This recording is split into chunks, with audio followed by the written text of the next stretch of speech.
నేను ఎప్పుడు మాట్లాడుతున్నాను job job job, employment employment employment.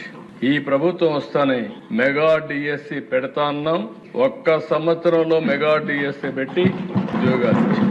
ఆ తర్వాత మీరందరూ ఆలోచిస్తే ఎప్పటి నుంచో పెండింగ్ లో ఉన్న పోలీస్ కానిస్టేబుల్స్ 6,000 మందికి ఉద్యోగాలు ఇవ్వడమే కాకుండా ఎలాంటి అడ్డంకులు లేకుండా స్టైఫండ్ కూడా 4,500 ఉంటే, నేను పవన్ కళ్యాణ్ గారు ఉంటే వాళ్ళు అడిగితే 12,000 రూపాయలు చేసి ఇమ్మీడియట్ గా అక్కడే అనౌన్స్ చేశామని చెప్పి కూడా నేను మీకు తెలియజేస్తున్నా.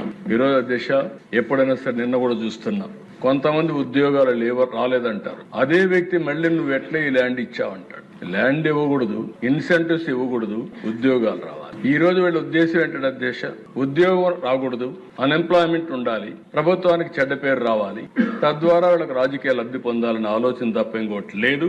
అందుకే అధ్యక్ష ఈ ప్రభుత్వం చాలా స్పష్టంగా ఉన్నాం. ఒకప్పుడు నేను ఈజ్ ఆఫ్ డూయింగ్ బిజినెస్ మాట్లాడా, ఇప్పుడు gear March speed of doing business మాట్లాడుతున్నాం. ఇంకొక మాట కూడా ఎస్క్రో అకౌంట్ కూడా తీసుకొస్తానని చెప్పాం. అంటే ఏ పెట్టుబడి పెట్టే వ్యక్తి మన ఆఫీసుకి తిరగాల్సిన పని లేదు. అతను కూడా చేసే పని నీతి నిజాయితీగా చేసుకోగలిగితే అతన్ని పూర్తిగా సహకరించే బాధ్యత మంది. అందుకే ఎస్క్రో అకౌంట్ తీసుకొస్తున్నాం. Is of doing business all clearances record time లో క్లియర్ చేస్తాం. ఇంకా సింప్లిఫికేషన్ ప్రొసీజర్ తీసుకొస్తాం. అందుకే అధ్యక్ష లాస్ట్ 1 year లో మీరు చూస్తే బ్యాంక్ ఆఫ్ బరోడా సర్వే అవన్నీ మీరు చూసినప్పుడు 25.6% దేశంలో వచ్చిన పెట్టుబడుల్లో ఆంధ్రప్రదేశ్ కు వచ్చాయంటే అది ఆంధ్రప్రదేశ్ యొక్క బ్రాండ్.